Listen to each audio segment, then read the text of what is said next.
person, like I'll go to a pivot and there's a little area that maybe water's not infiltrating fully. So that's starting to mature quicker. But that circle just keeps getting bigger, even though I could go outside of that circle where the new dead plants are and probe, and there's water there. There was water flow, but the hormones itself was expressing, creating that to be bigger and bigger. I mean, it goes back to ripening a banana.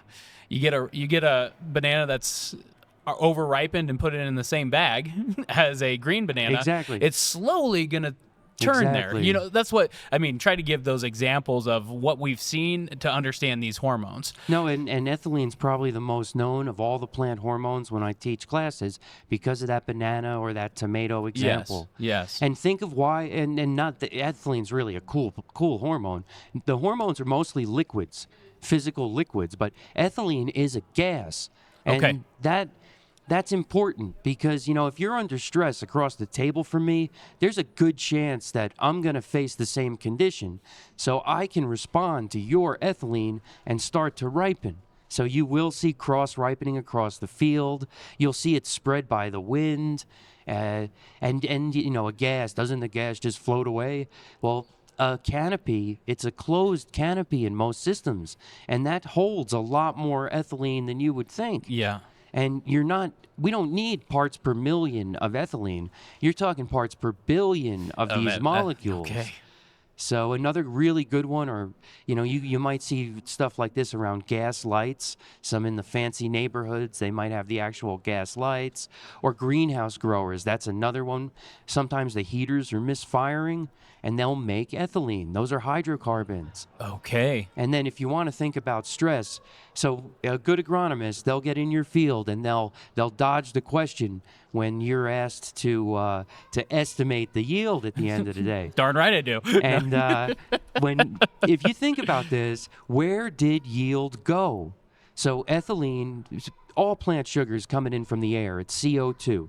CO2 comes into the plant, it's turned into sugar. And then when we estimate the yield, that yield is really there. I mean, there really is 100 bushels in those beans. Yep. And what is ethylene? It's C2H4. So that's literally where the yield goes. When the plant is under Oh my goodness. stress, Okay. the bushel floats out of the plant.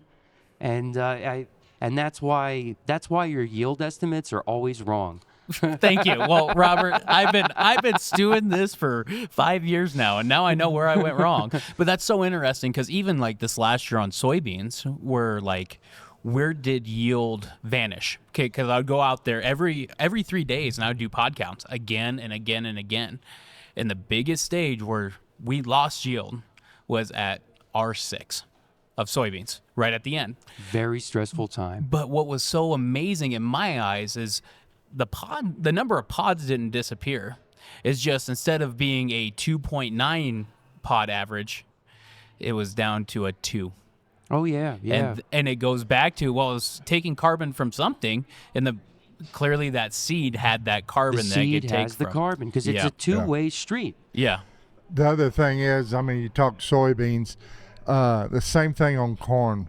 We have been to so many different fields and done the counts like you said. We did kernel counts. So you think, okay, I know how many kernels we're going to get.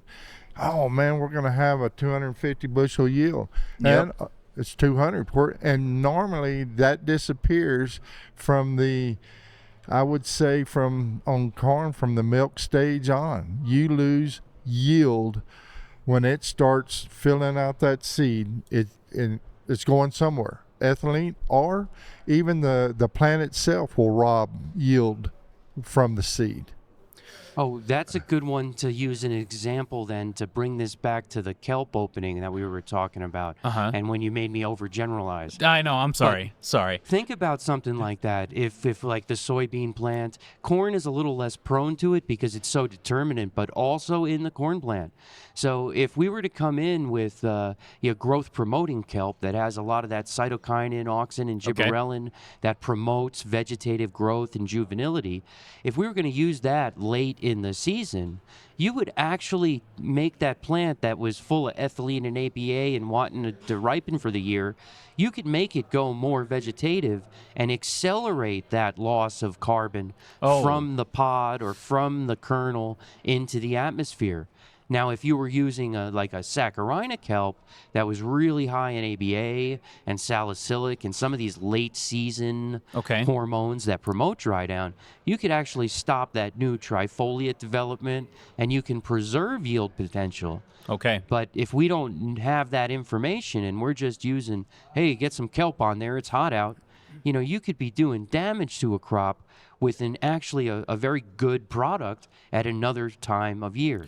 Okay. So really hit that kelp hard. I want to get back to the auxin and cytokinins. Oh, yeah. Okay, let's talk a little bit more about those two in depth. We hit ethylene, on which I wanted to hit that, but I want to hit those two because it seems like a lot of the market right now, we're talking about those two. Yeah, I'd say that those are major hormones, and yeah, to some extent, maybe even gibberellin. But cytokinin and auxin, they're different. Auxin would be the great initiator of a cell, and if you have an auxin application, you'll typically get a new cell. Now, cytokinins, they don't develop new cells. What they do is make cells divide. So if you had 1, you'll have 2, 4, 8. Okay. It's an exponential growth. So that's what the cytokinin does to the plant. And these two are going to balance each other. This goes back to what you... Guys, if you like the information that you've seen so far, go ahead and check out the full-length podcast on our YouTube channel. Be sure to subscribe there. It's also on all the major podcast platforms.